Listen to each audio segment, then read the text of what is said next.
Hello and welcome. Before you continue, do be aware that I sometimes discuss sensitive or uncomfortable topics in my videos as they relate to the books I am reading or writing. Please take a moment to view any content warnings in the description. Thank you! You know, it's pretty common for authors, fantasy authors in particular, to fall in love with the stories that we create, at least a little bit. The editing process would be literally impossible as opposed to nigh impossible otherwise. And sometimes that love runs so deep that you can't help but dream of somehow, some way, being transported into the world you've created. Only to remember that every single problem facing every single person in that world is your fault. That is the exact dilemma faced by the protagonist of Kill Your Darlings by L.E. Harper, when she awakens to find herself inhabiting the body of the lead in her YA fantasy series. At first she thinks it's a dream come true, a chance to interact with her beloved characters, and even meet the dragons that she loves so much in person. But YA fantasy lead Kyla Starblade is the chosen one, fated to defeat the evil Zalor and end the Shadow War using her mysterious magic. Magic that our protagonist cannot access. Still, she does bring one advantage to the quest, a near-omniscient knowledge of the world, its workings, and the tragedy that is about to befall the characters. The main character is never actually given a name in the book, which does lend to some of its themes, but might make this review a little confusing. So to clarify, when referring to the protagonist of Kill Your Darlings, I will say author, as that is sometimes what the book characters call her. When referring to the role and body that she is inhabiting throughout the book, I'll say Kyla, since Kyla is a YA fantasy character and not the author's literal self, no matter how much the two are alike. On its surface, this seems like a pretty standard isekai story. An author gets to play at being the hero of the story they created, including going on the adventure they imagined alongside their own favorite characters.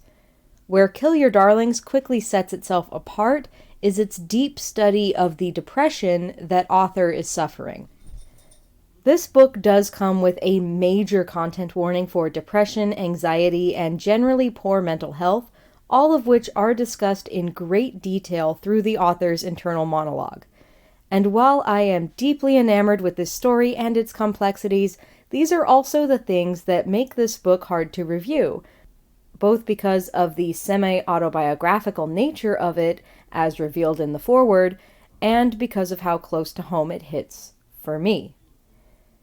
I'm not going to go into detail and make this video about my struggles with depression and the sob story that has been, but I am going to say that I deeply understand how author feels in this book, the overwhelming joy coupled with the overwhelming guilt.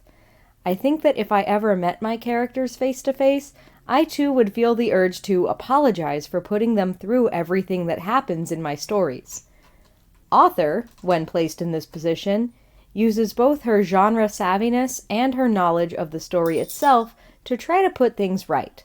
After all, she knows how these characters die, she wrote it, so she can use that knowledge to prevent it and rewrite their ending. She reasons that doing this is the way to get back home to Earth. The question that then becomes central to the story is, does she even want to go back to Earth? The fantasy world of Solaris is everything she's ever wanted and dreamed of. Literally. There's a chance, which is left somewhat ambiguous, that Solaris might actually be real rather than a product of her imagination. And the longer she spends in Solaris, the more she forgets about Earth. While it was author's story that most drew me in, I do want to take a moment to bring up the other characters who fill out the cast because they are also wonderful and I could totally understand wanting to spend more time with them. Asher is a sweetheart and eternal optimist, Rexa is his near opposite as the group's main source of cynicism and sass, and their reactions to finding out that Author is not, in fact, their friend Kyla are also total opposites that both make sense.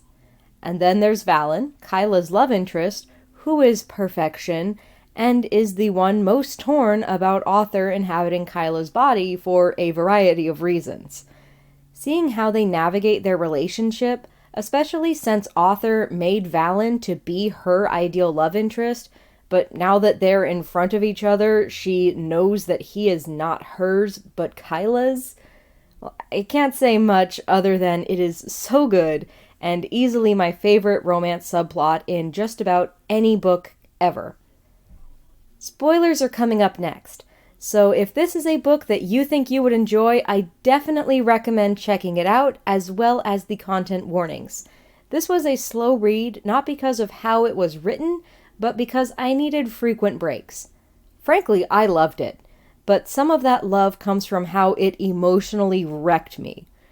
I really have never felt so seen or so called out by a piece of fiction before.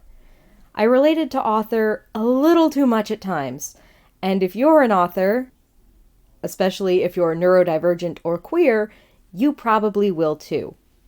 Kill Your Darlings is currently available for pre-order, and since its claim to fame is being rejected by over 200 agents, I think it's only fair that we get it to 200 pre-orders. The link will be in the description. Before we go into spoiler territory, I want to thank you for watching this far into the video. If you've enjoyed it, please give it a like and consider subscribing to the channel. I post book and writing related content as often as I can, and your support means a lot to me. If you really like my content, you can check out the links in the description to sign up for my newsletter, buy my books, support me on Patreon or Ko-fi, and follow me on social media. If you are continuing to watch this video past this point, please be aware that in addition to major spoilers, there are also discussions of mental health and depression up ahead. Really check the content warnings. So the biggest spoiler, of course, is how Author came to be in Solaris, and part of what leads it to being a little ambiguous, to me at least, whether or not Solaris is real or imaginary. Throughout the book, we get little snippets of Author's real life as she describes the stress she's under from her publisher to complete revisions, difficulty with the film adaptation of her work, and other issues that come with being a writer for a living. She sees her assumedly temporary trip to Solaris as an escape from those things. But as the book goes on, it becomes more and more clear that Author's Earth life, as described, is as much a fantasy as Solaris itself. The truth, revealed by the cruel villain Zalor, who is a manifestation of Author's depression, is that her books were never successful as defined by the tradpub market. In fact, they were never published at all. Author lived an unsatisfying life working at a minimum wage job with no energy or drive for anything other than writing her stories. Stories which were largely wish fulfillment. She poured herself into Kyla Starblade and based most of the characters on people in her real life to give herself the kind of life she desperately wished for. But her own darkness, her depression, slipped into that world as well, leading to an ending where pretty much everyone dies, because that's what is expected of the genre and because sometimes you write things that hurt you for catharsis. This is where we have divergent theories of how much is Solaris real, because Author got there by killing herself, or attempting to, at least. If you follow the realistic approach to this plot twist, Author's adventure in Solaris is her brain or conscience or whatever you want to call it firing on all cylinders as she dies. One of her final thoughts before taking her life was regret over never finishing the story, and that because the books weren't published, her characters were essentially dying with her. So it would follow that her dying vision would be of them and giving herself one final chance to set things right. If you follow that Solaris actually is real, the book does provide an explanation for her creating books about it. The Magiscience explanation goes a little over my head, but basically what it boils down to is that Author and Kyla are alternate reality versions of each other, and Author has been tapping into Kyla's subconscious and writing what she sees.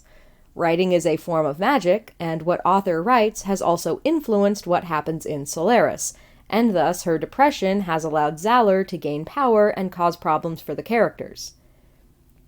I'm not 100% convinced either way at this point. While I do like the idea that writing is a form of magic, and that by observing and writing about Solaris, Author has changed its fate, I would also feel really bad if that was the case, because being a writer myself, yeah. And I also like the idea that all the characters are, in some way, part of the author's self. While they are based on people she knows, which is what she focuses on for most of the book, there is a line at the end where she does say that they are also all her, not just Kyla. It is after the reveal that Author tried to kill herself that I find some of the most profound quotes from this book. In the past, I have considered getting certain phrases tattooed on my skin, but I've always hesitated because I'm not sure I can really commit to words that other people will be able to read and interpret the meaning of. There are a few exceptions, and now Kill Your Darlings is contributing to those. I can win this day is maybe one of the simplest and strongest messages that I, as a person living with depression, could possibly take away with me into the world. There's not always a cure for depression. It does not always go away, even with treatment. I still have days that are hard. But I don't have to worry about a hypothetical bad day a week or a month away from now. I can win this day. That's beautiful and powerful, and I would consider putting that on my body as a reminder of what I have survived. Ultimately, despite, and maybe because of, its heavy content, Kill Your Darlings is a story of hope overcoming darkness, even when that darkness feels impenetrable and infinite. After all, even the smallest light can pierce the deepest darkness. So, Rose Garden, what are your thoughts? Let me know in the comments. While you're there, don't forget to like this video and subscribe for more like it. If you would like to support my writing, I highly encourage you to sign up for my newsletter on the Roselin Books website. You can also support me by making a donation on Patreon or Ko-fi. I use these funds to publish new books, and am trying to get enough funding to create audiobook editions of my works. All links are in the description. Keep growing until next time, Rose Garden.